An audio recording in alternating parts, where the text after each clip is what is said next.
Canada's most northerly community. Grise Fiord, a picture postcard setting for a story you won't find in the history books. Just over 100 Inuit live here, Eskimos as we used to call them. Still using the traditional ways, still cleaning sealskins the way they did hundreds of years ago.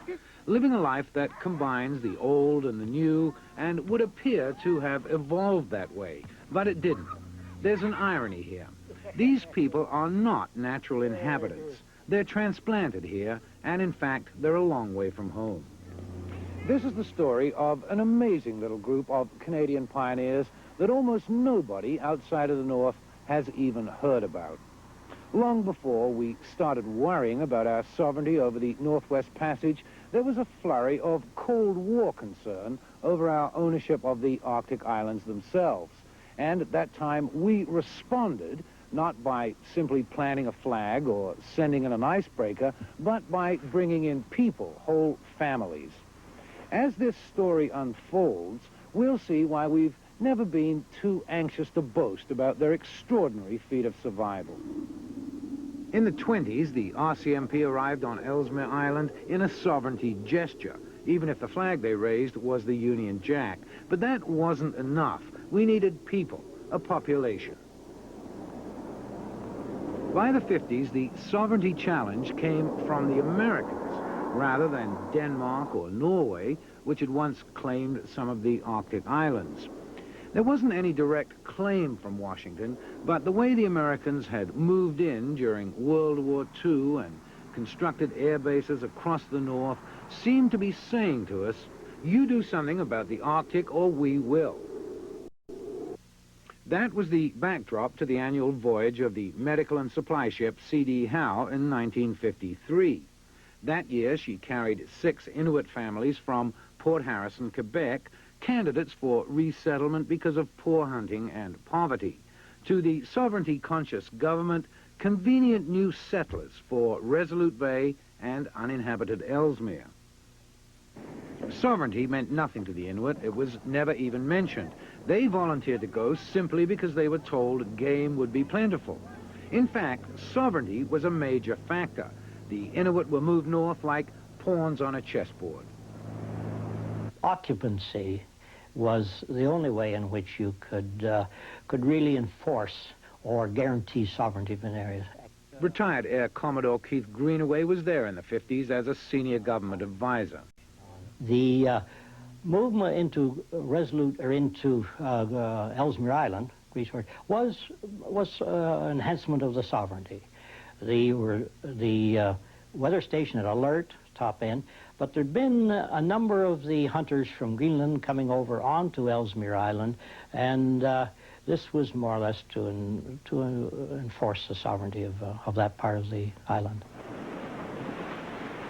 The government put us here in 1953 and just forgot about us, as if we didn't count at all. Larry Ouderlook was just a toddler when the C.D. Howe brought him to Ellesmere. Today, he's bitter. Even my uncle, who's still living today, says that when they came to the area where they were dropped off from the ship, from the boat by the RCMP, they remember how there was nothing. Just big mountains, high mountains, very little land to settle in. He began to wonder if they were going to make it at all. Larry's uncle, Philippusi Novalinga, now 79. I was scared. I thought I'd never be able to go seal hunting.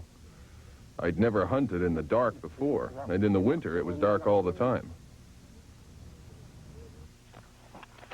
There was more game on Ellesmere Island, but it was seal and walrus, not the caribou and fish of northern Quebec.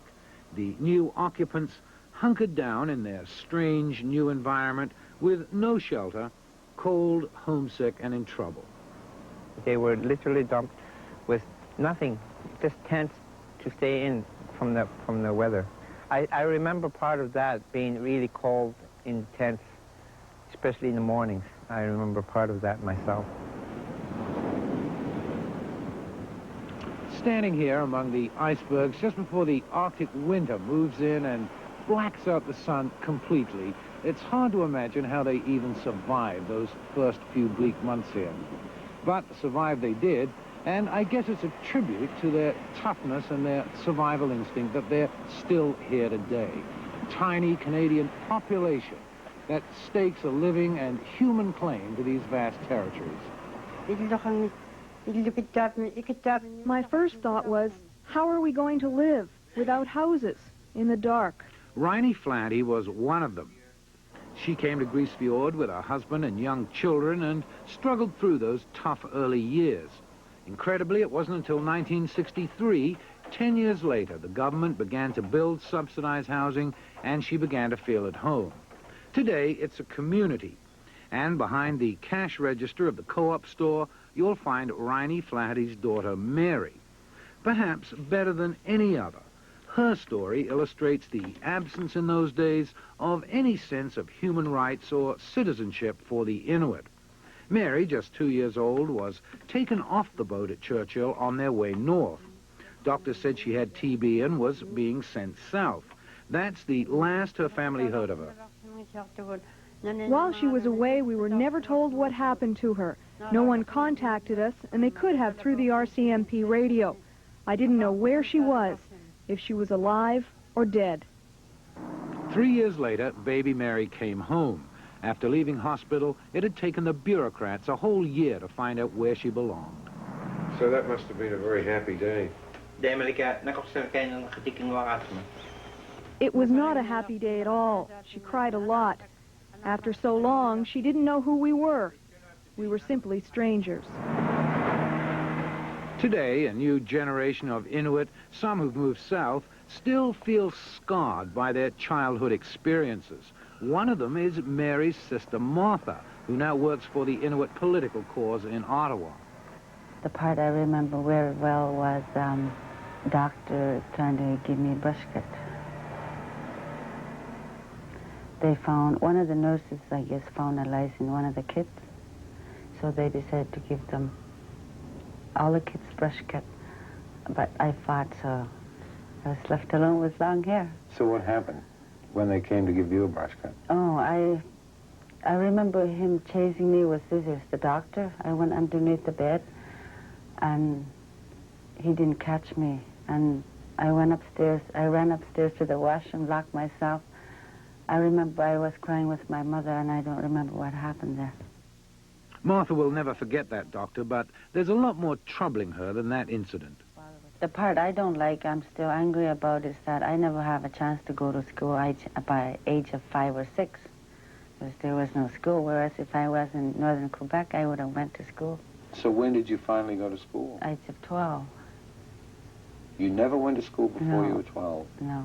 And I had to hunt with my father because I was oldest and he needed somebody to help him.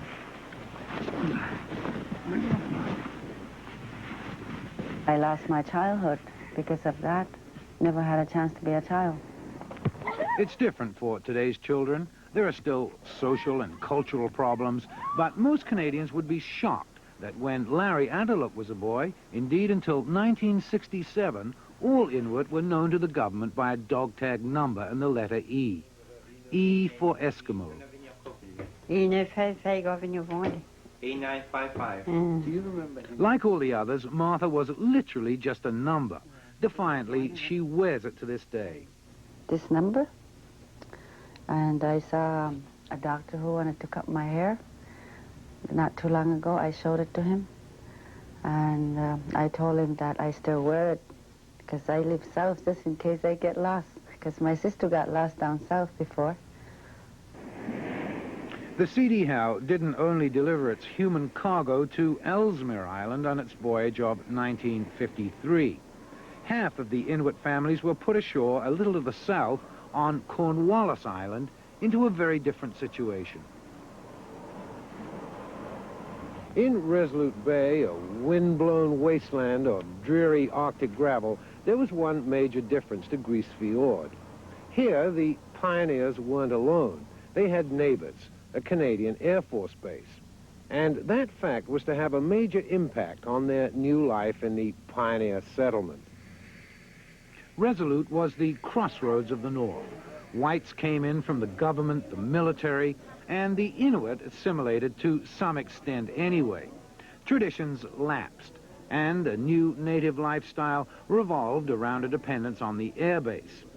An oil and mining boom that faded has left a partial ghost town of boarded-up housing and one of the worst alcohol problems in the North. Most whites and Inuit live in a racial solitude that makes Resolute's future look as bleak as the little graveyard on the gravel beach of the Northwest Passage. George Ekerlook strolls on that very beach where he was put ashore more than 30 years ago. He remembers huddling behind a big rock while his family begged scraps from the airbase to build a shelter. It's the same sad story as in Grise Fiord.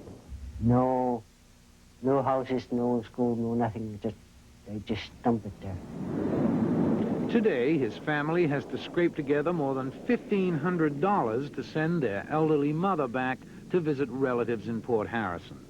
From the children of the 1953 resettlement, you now hear demands for compensation, both in Resolute and Grise Fiord. They should give us some, at least, compensation for I don't know how many times to be able to visit our relatives, especially the older people, let's say every 2 years or so. Yeah, government owes us compensation, definitely. For Martha Flaherty, compensation means much more than just free plane tickets. It means recognition. Because we were fooled. You were fooled. We were fooled by saying that what they promised. Why do you think this has been hushed up or covered up? No one knows about it in the South. Shame.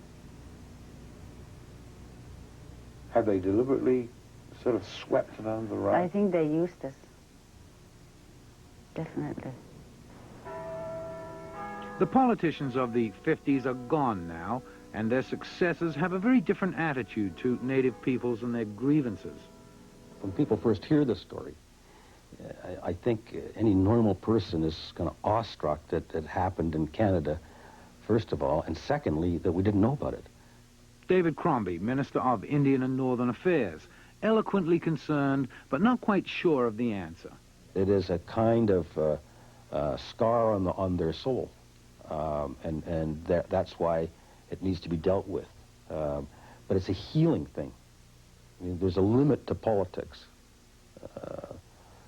It's a grieving and a healing thing, and that's why I don't have any slick answers as to how to deal with it, but I'm going to pursue it.